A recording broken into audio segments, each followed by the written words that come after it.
Telangana RTC ఉద్యోగులు Telangana CM Revanth రెడ్డికి ultimate ఇచ్చారు. తమ దీర్ఘకాలిక డిమాండ్లను నెరవేర్చాలని, సమస్యలను పరిష్కరించాలని కోరుతూ తెలంగాణ ఆర్టీసీ కార్మికుల మరోమారు పోరుబాట పట్టారు. ఆర్టీసీలో పనిచేస్తున్న ఉద్యోగులు, కార్మికులు ఫిబ్రవరి 24వ తేదీన చలో సెక్రటేరియట్ కార్యక్రమాన్ని నిర్వహిస్తున్నారు.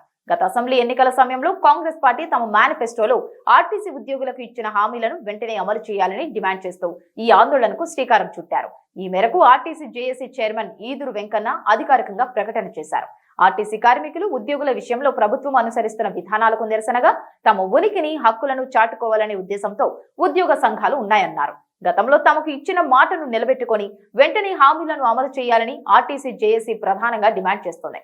చలో సెక్రటేరియట్ కార్యక్రమం ద్వారా ఉద్యోగులు, కార్మికులు భారీ సంఖ్యలో హైదరాబాద్ లోని ఇందిరా పార్క్ వద్దకు చేరుకొని తమ నిరసన తెలియజేస్తామని, ప్రభుత్వానికి తమ గోడును విన్నవించుకుంటామని, ఈ పోరాటంలో ఎటువంటి హింసకు తావులేదని అన్నారు.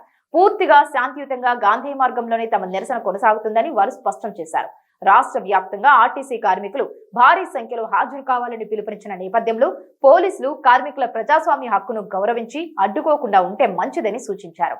శాంతియుతంగా తాము చేసే ఈ కార్యక్రమాన్ని అడ్డుకోవాలని చూస్తే పరిస్థితి తీవ్రంగా మారుతుందని ఆయన హెచ్చరించారు.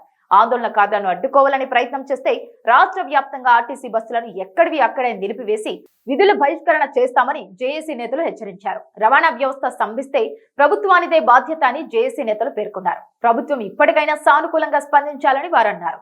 తమ సమస్యలు పరిష్కరించుకుంటే ఉద్యమాన్ని ఉధృతం చేస్తామని ఆర్టీసీ జేఏసీ నేతలు హెచ్చరించారు.